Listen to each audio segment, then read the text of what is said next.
संजय सिंह की गिरफ्तारी हुई है। ईडी का एक्शन होना, ये बहुत ज्यादा लोग इसको देख रहे हैं।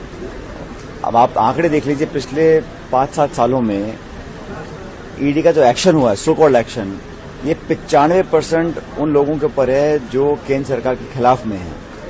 95% वो लोग हैं जो भाजपा के विरोध में हैं। उन पर जो सो कॉल्ड एक्शन है, कितना जायज है कितना नहीं है, जनता इसको देख रही है। लेकिन ये बात बिल्कुल सच है कि चुनाव से ठीक पहले इस प्रकार की कार्रवाई जब होती है तो बड़े सवाल उठते हैं कि मंशा क्या है, ऑब्जेक्टिव क्या है। ये इन्वेस्टिगेटिव एजेंसी है या एक सरकार का एक जरिया है दबाव बनाने का, प्रेशर क्रिएट करने का। लगातार जो विपक्ष के नेताओं के ऊपर केसेस हो रहे हैं, छापे पड़ रहे हैं, रेड्स हो रही हैं, इनकम टैक्स की, सीबीआई की, ईडी की, ये कहीं ना कहीं सवाल को जन्म देते हैं कि ये हो क्यों रहा है चुनाव से ठीक पहले। और विशेष रूप से अपराधियों के, मतलब विरोधियों के ऊपर, जो सत्ता से जुड़े लोग हैं, उन पे कभी कोई जांच नहीं होती, कोई छापे नहीं मारे जाते, कोई नोटिस नहीं मिलता उनको। तो ये बड़ा एक, मुझे लगता है पब्लिक से संज्ञान ले रही है।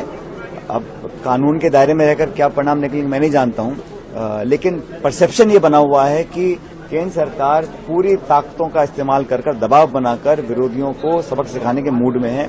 लेकिन पब्लिक जो मतदाता है सब बातों को समझता है और मुझे लग रहा है कि 2024 में सही निर्णय पब्लिक लेगी इस देश की।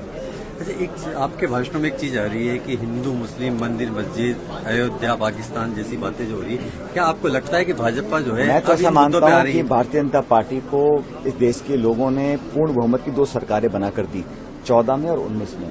अब इन 9.5 सालों में जो उनकी रिपोर्ट कार्ड है उस पर चर्चा करने का मैं समझता हूं उनके नेता नहीं चाहते हैं। वो हमेशा विवादित मुद्दों को ही प्रासंगिक रखना चाहते हैं। ये एक पुरानी रणनीति है भारतीय जनता पार्टी की। हम लोग चाहते हैं कि चर्चा हो, डिस्कशंस हो, जैसे हमारे कांग्रेस के नेता हम सब लोग या हमारी एनडीए अलायंस के लोग बोलते हैं कि आप बेरोजगारी पर, पत्रकारों की स्वतंत्रता के ऊपर, इन्वेस्टमेंट्स के ऊपर, महंगाई के ऊपर, निवेश के ऊपर, इन पर चर्चा करो और बताओ कि इस देश में खाई क्यों बढ़ गई है अमीर गरीब की, और इतने लाखों करोड़ रुपए उद्योगपतियों के माफ हो जाते हैं, किसानों की कुर्की हो जाती है। इन पर कोई चर्चा करने को तैयार नहीं है। तो जो भावनात्मक मुद्दे हैं या विवादित मुद्दे हैं, उनको हवा देकर लोगों का ध्यान डाइवर्ट करने की एक शुरू से कोशिश बीजेपी की रही है। लेकिन अब लोग समझ रहे हैं, इसलिए जो परिणाम आपने देखे कर्नाटक में, हिमाचल में, वो कांग्रेस के पक्ष में आए थे।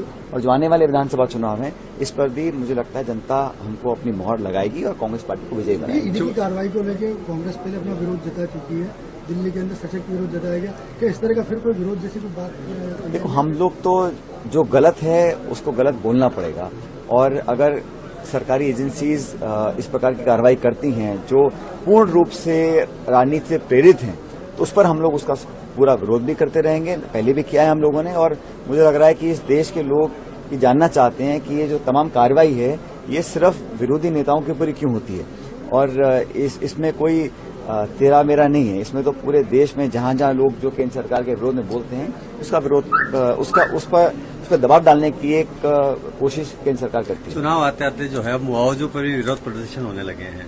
जयपुर में एक बड़ा प्रदर्शन हुआ है कल, उससे किस नजरिए से देखते हैं? किस तरह के जो है मॉब लिंचिंग जैसे कानून जो है, मुझे लगता है कि जो भी कानून है, जो भी बनने चाहिए, पॉलिसीज हैं, वो एक जैसी होनी चाहिए, कोई पक्षपाती भेदभाव नहीं होना चाहिए। लेकिन हमारा जो चुनाव का मुद्दा है, चाहे राजस्थान है चाहे बाकी जगह, वहाँ किसान, नौजवान, महंगाई, बेरोजगारी, आगे की संभावनाएं, भविष्य की नौजवानों के लिए हम क्या तैयार कर सकते हैं, उस पर करना चाहिए। एक विजन रोड मैप होना चाहिए।